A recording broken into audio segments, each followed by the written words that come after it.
Stroke হলে কেন physiotherapy নেবেন? সাধারণত স্ট্রোক হলে আমরা যে জিনিসটা দেখি, হঠাৎ করে মুখ একপাশে বাঁকা হয়ে গিয়েছে, কিংবা শরীরের এক পাশ অবশ হয়ে গিয়েছে, কিংবা শরীরের ভারসাম্য রাখতে পারছে না। তো মুখ বাঁকা হয়ে গেলে আমরা ফিজিওথেরাপিতে কিভাবে ট্রিটমেন্ট করি? সাধারণত আমরা কিছু ইলেকট্রিক স্টিমুলেশন আমরা ইউজ করতে পারি। এর পাশাপাশি কিছু ম্যানুয়াল টেকনিক আমরা ইউজ করি, যেটা হচ্ছে একজন ফিজিওথেরাপিস্ট পেশেন্টকে করিয়ে দিবেন কিংবা অ্যাসিস্ট করবেন। তো এটা অবশ্যই সায়েন্টিফিক ওয়েতে, সেটা তাহলে কি হবে? তাহলে সেই পেশেন্টের নার্ভ এবং মাসেল অ্যাক্টিভ হবে এবং মুখটা যে বাঁকা হয়েছে সেটা অনেকখানি কারেকশন হয়ে যাবে। এরপরে আমরা আসি যদি শরীরের এক পাশে অবশ হয়ে যাওয়া।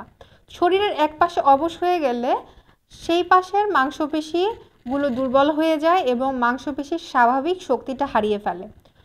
তখন একজন ফিজিওথেরাপি চিকিৎসক সেই মাসেলগুলো অ্যাক্টিভ করার জন্য কিছু মুভমেন্ট করিয়ে দিবেন, কিংবা পেশেন্টকে হেল্প করবেন। সেটা অবশ্যই পেশেন্টকে অ্যাসেসমেন্ট করে দেখতে হবে যে ওনার কী অবস্থা আছে, সেটার উপরে ফিজিওথেরাপি ট্রিটমেন্ট প্ল্যান হবে। তো সেক্ষেত্রে মূলত ম্যানুয়াল ফিজিওথেরাপিটা সবচেয়ে বেশি ভালো কাজ করে। একজন ফিজিওথেরাপিস্ট সায়েন্টিফিক ওয়েতে যে এক্সারসাইজগুলো করিয়ে দিবেন সেটা অবশ্যই পেশেন্টের জন্য খুব উপকারী হবে, এবং সেটা কখন কিভাবে করতে হবে সেটা অবশ্যই একজন ফিজিওথেরাপিস্ট ভালো জানবেন।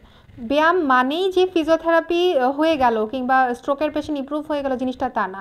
স্ট্রোক পেশেন্টের কোন এক্সারসাইজটা কখন কাজ করবে সেটা ডিসাইড করবে একজন ফিজিওথেরাপি চিকিৎসক। পরবর্তীতে আসি যে ভারসাম্য রক্ষা।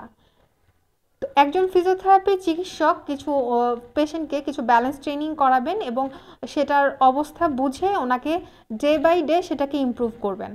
এখন যদি আসে ওভারঅল ফিজিওথেরাপি ট্রিটমেন্টটা কী, সে এই যে প্রথমেই যে একজন স্ট্রোক পেশেন্ট যখন স্ট্রোক করবেন এর 24 থেকে 72 ঘন্টার মাঝে ফিজিওথেরাপি শুরু করে দিতে হবে।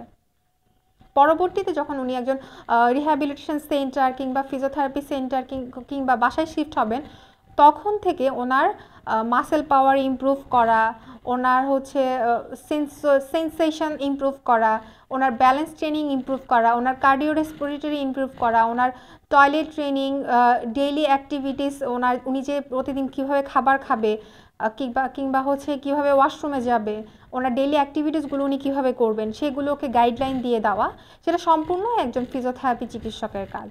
হ্যাঁ, তো এই জায়গায় একজন ফিজিওথেরাপি চিকিৎসক ওনাকে হেল্প করতে পারবে, এবং যদি সঠিক সময়ে ফিজিওথেরাপি চিকিৎসক একজন স্ট্রোক পেশেন্টকে প্রথম থেকেই চিকিৎসা শুরু করে দিতে পারে, তাহলে অবশ্যই 3 মাসের মধ্যেই স্ট্রোক পেশেন্টের খুব ভালো একটা ইমপ্রুভমেন্ট হবে উনি স্বাভাবিকভাবে অনেকখানি স্বাভাবিকভাবে লাইফ লিড করতে পারবে।